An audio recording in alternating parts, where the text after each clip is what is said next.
The possibility of what can be done is involved in worldview healing. If someone is of the attitude that it's impossible, okay, you can never create change. It isn't even possible. That capability doesn't exist. Things are the way they are, have always been, are now, and always will be just as they are. You hear this from so many people who you try to explain about what's going on. And even if they admit to some of the negative, they're like, well, it's just always been like that, and you're not going to change it, and neither am I. This is part of the argument that I hear for people saying, why do you even bother to do what you're doing? Why do you even take up 1 millisecond of your day attempting to explain anything to anybody? Because it's never going to change anything. They believe it cannot be changed. See, now this is real negative thinking. To actually have gone so far into a dark worldview that your entire mental attitude is that change is completely impossible. It is not even possible to change anything. In that aspect, people who have accepted that dark and poisonous worldview, I say to them, well, what you've just basically accepted is that you're in hell and you deserve to be there, and there's no possibility for you to ever get out of that torture.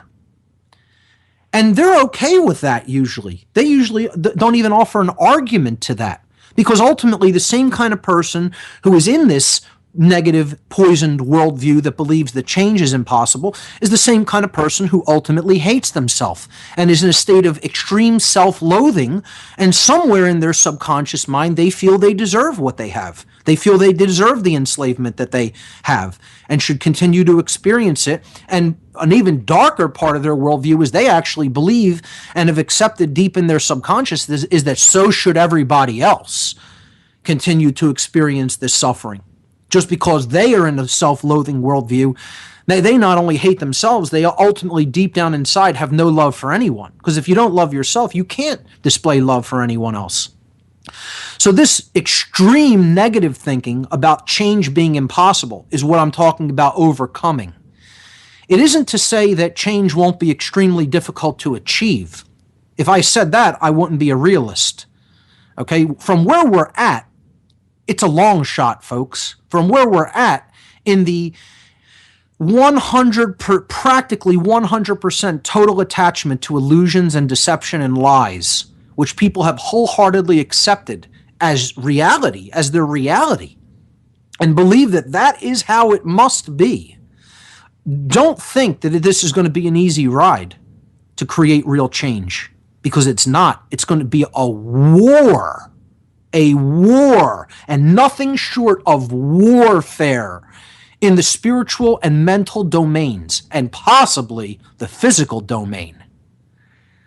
Very possibly. So I'm not saying that it's going to be easy. Please do not confuse anything I'm saying with that either, okay? What I'm saying is, if you start from the poisoned worldview that change is impossible, you might as well just sit back and do nothing. Because if that's what you believe, why would you bother to say a thing? Why would you bother to try to change anything? And, this goes for people that believe that it's impossible for individuals to change too, not just as a society. But a lot of people think, a lot of people would look at my background from the Church of Satan and say, well, this guy is a disinfo agent. He can't possibly be saying anything that's true or real, because look at where he came from. And this is a deeper part of the poisoned worldview aspect, that everything is eternally the way that it is and cannot change. We talked about the concept of the we are worldview. Humanity is this, and that's eternal. It's always been like that, is this way now, and always will be that way. People have to understand, as long as that's your mental attitude, you're done. You're enslaved. You are owned wholesale. In 100% totality, you are owned if that's your mental position. This is what I'm talking about when I'm talking about developing true positive thinking. Everyone is not an agent. People who came even from an institution that is working toward the goal of evil have a potential in their mind, in their heart, in their soul to change themselves. Just because someone was once affiliated with someone who's working toward the dark doesn't mean that they could not have turned their life around and worked toward the light. And you get so much of this in the, quote unquote freedom movement, the My Freedom movement that wants to talk about everybody being an agent. So many people, are of this completely poisoned worldview, mind controlled state of mind, and don't understand individuals can change. They can change. And if you really pay attention to what people are saying, that's what you need to do instead of just looking at a particular background or an affiliation. You need to pay attention to what the person is really saying, and that's how you're going to gain a holistically intelligent view of what the person is really about. Because you're going to hear it, and look and filter it through the mental process, but in following their work for a long period of time, you're also going to get a feel for their heart from an intuitive aspect. And that's what real intelligence is. It is not just left brain filtration. It is not just logical deductions. It is also about intuitive processes and feeling the heart of another being. And this is what many people still lack the understanding of. So in the sense, the true positive thinking that I'm talking about here is, one, maintaining first and foremost faith. I'll use the word faith, okay? But really what it is deep introspective knowing of what your own capabilities are and being honest with yourself, an honest self-assessment, let's call it that, with your capabilities, resources, knowledge, etc. And continuously maintaining an attitude of, I can do this work. I can go out there and help to affect change in others. I believe that is possible. That's what we're talking about when I'm using faith in this connotation. If I didn't believe that was possible, that's a positive belief. That's a true belief. It isn't believing in something you can't prove. I can prove I have the will to go on and forge forward, regardless of what, the current situation may look like. That's self-belief in oneself. And that's what I'm talking about here as part of true positive thinking. That's that glass being half full aspect. Well, okay, most of the world is in darkness, but I'm not in darkness. That's where you're looking at the glass being half full, that perspective. And I am capable of helping to affect change in others with the power of my voice and putting forward my knowledge and understanding out there freely for other people. That's what I'm talking about when I'm talking about true positive thinking. It's faith in oneself, an honest self-assessment of one's capabilities, and then it's willpower and courage to go out and put that out into the world. It's believing that change is possible for other people in addition to yourself. You have to know that change is possible. Then you have to embody that change. Then you have to go out with the attitude, I also believe others can make this change. It is possible for them because it was possible for me. Nothing is eternal. There is no such thing as eternal programming, that it has to be that way. Whenever I hear, well, it's always been that way and it has to be that way. Why? Why would anything have to be an eternal way except natural law? Natural law has nothing to do with man's choices. Okay? Man has free will to choose how he will be, as long as he's not violating natural law. So you have free will to choose how you will be, but not without consequence. This is part of what understanding natural law comes down to. You have to understand you can change yourself.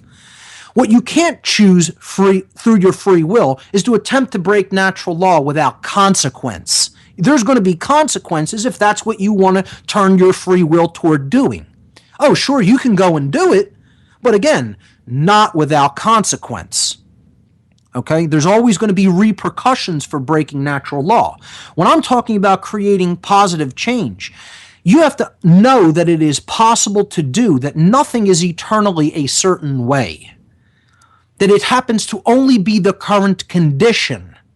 See, this is where the other aspect of worldview poisoning comes into this. You could say this is part of worldview healing.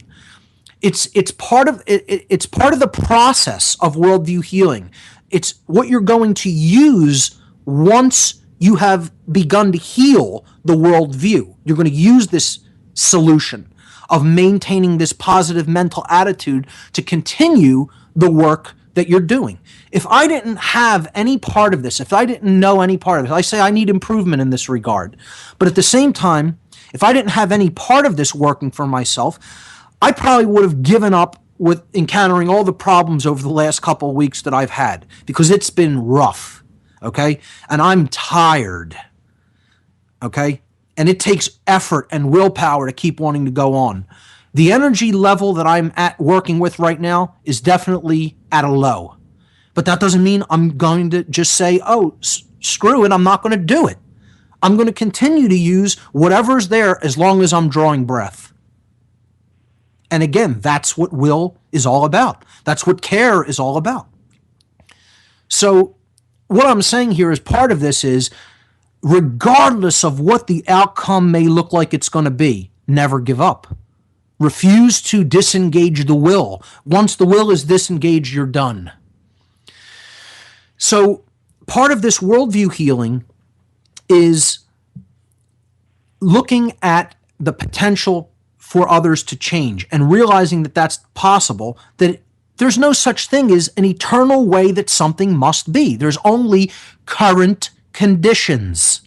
That's why, the negative aspect of worldview poisoning is, one of the negative aspects of the poisoned worldview is believing that things are eternally the way they are and must be that way for some reason. See, this is part of somebody being so beaten down that they have accepted that something must eternally be that way. And again, I call it the acceptance of hell. That you're in hell and you just accept that that's where you're at and you belong there for some reason. And so does everyone else. Well, I don't accept that this realm is just simply an eternal prison. I believe we're creating the conditions. I don't believe we're creating the conditions. I know we're creating the conditions. We have free will to create whatever conditions we want, as long as we're operating within the parameters of natural law. What we want to do is break all the parameters of natural law and still think that we can operate somehow freely in this realm. And that's impossible. You operate within natural law and then you can make whatever you want here. You don't operate within the parameters of natural law. You yourself, as a society, collectively, are building a prison for yourself. That's what we're doing. That doesn't mean that that prison is eternal and it must be that way. You change your mind, then you change your behavior, and then you can create a different manifestation. And that's possible.